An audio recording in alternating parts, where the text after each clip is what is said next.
Shalom, salam sejahtera bagi kita semuanya, buat Amang dan Inang, dan para naposebulung Gereja HKBP Tanjung Sari. Hari ini kita kembali merenungkan firman Tuhan, namun kita akan meminta kekuatan dari Tuhan. Mari kita berdoa.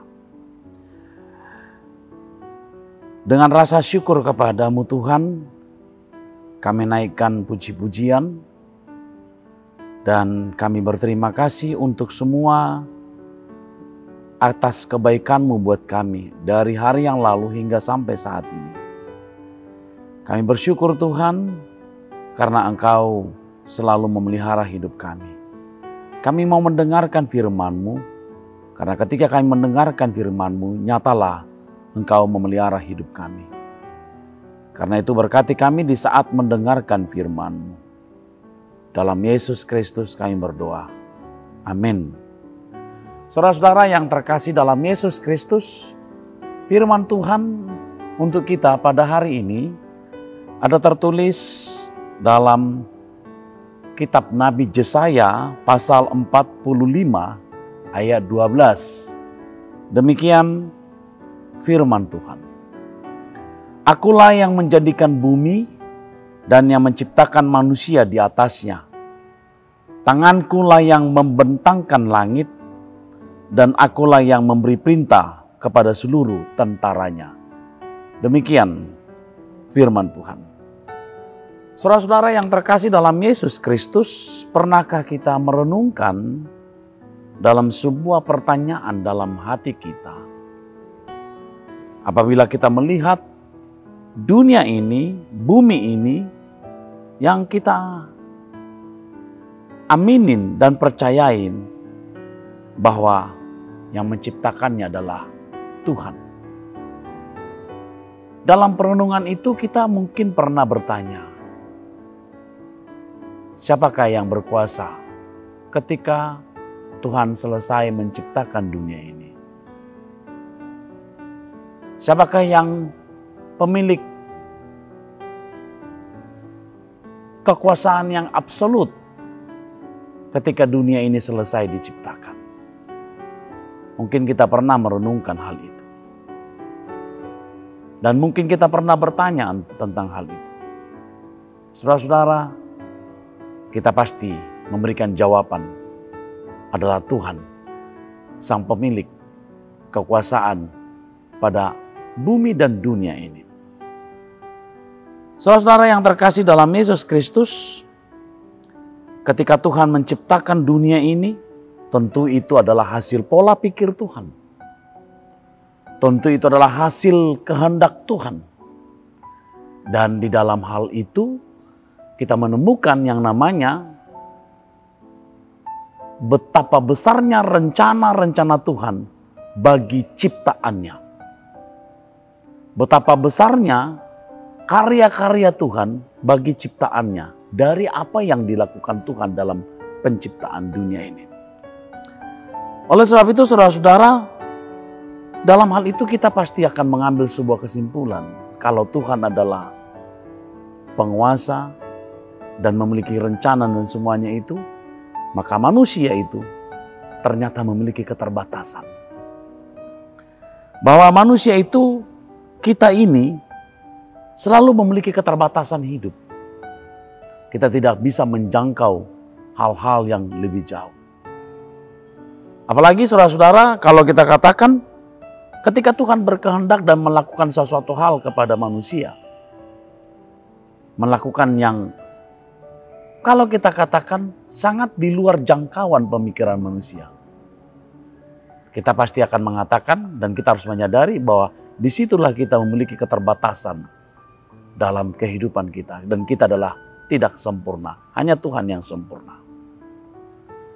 Sama halnya dalam firman Tuhan hari ini, Yesaya mau mengatakan pada Yesaya pasal 45 ini.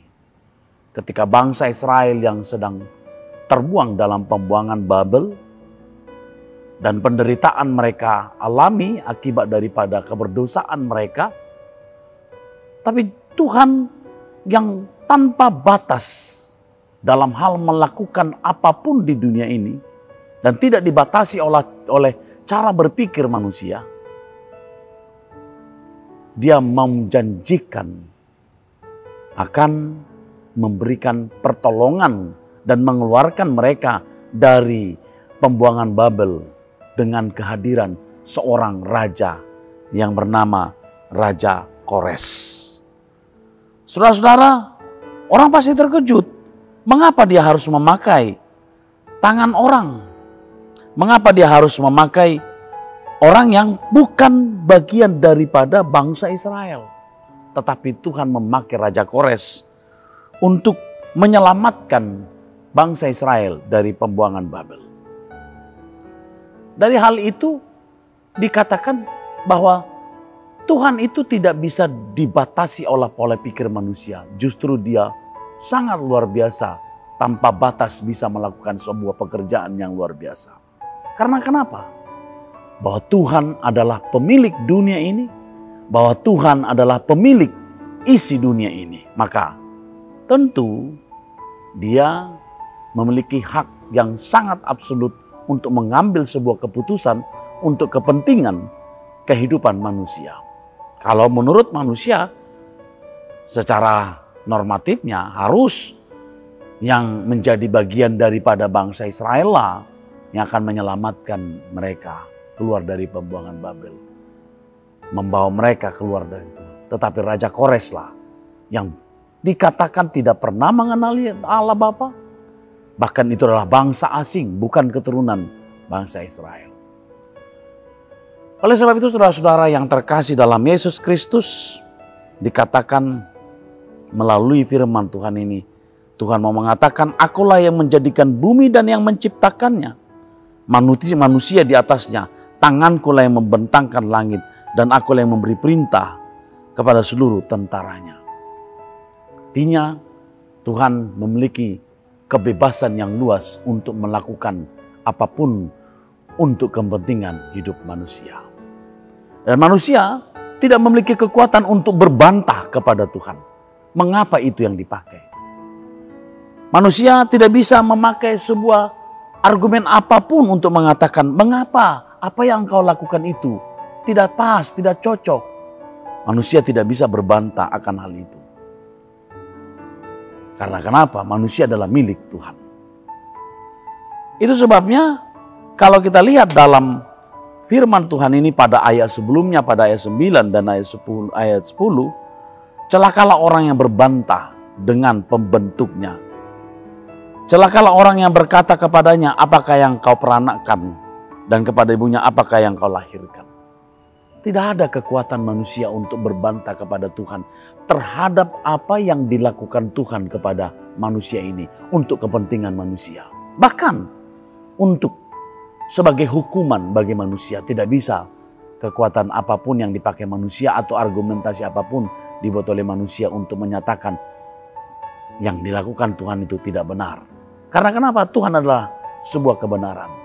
Dan dari Tuhan kebenaran itu ada.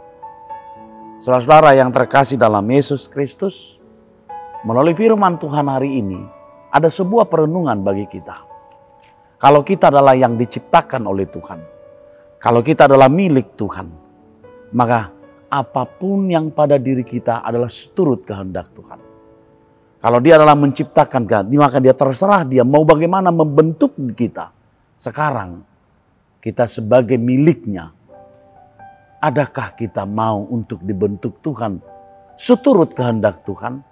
Karena ketika Tuhan membentuk kita, karena ketika Tuhan melakukan pekerjaannya melalui kehidupan kita, ketika Tuhan melakukan yang terbaik bagi kita, mungkin di luar pikiran kita. Dan itu adalah untuk kepentingan kita. Adakah kita dengan indah dan ikhlas dan nyaman Tuhan mengendalikan hidup kita? Hari ini saudara-saudara, bahwa kita akan diarahkan oleh Tuhan. Kita akan dikendalikan oleh Tuhan. Kita akan dibawa oleh Tuhan. Mungkin tidak seperti yang kita pikirkan, tetapi seperti yang dikehendaki Tuhan. Dan ingatlah, apa yang dilakukan Tuhan tidak pernah merugikan kehidupan kita. Justru akan membuat kita menjadi bersuka cita, dan berbahagia. Dari Tuhan adalah kebahagiaan. Mari kita adalah milik Tuhan. Kita adalah yang dibentuk oleh Tuhan. Mari ikutilah Dia. Mari jangan pakai apa yang menjadi pola pikirmu untuk mengikut Tuhan. Tetapi ikutilah Tuhan dalam apa yang Dia kehendak lakukan. Karena kita diciptakannya. Karena kita dibuatnya menjadi indah. Apa yang dilakukan Tuhan adalah kebahagiaan untuk kita. Amin, kita berdoa.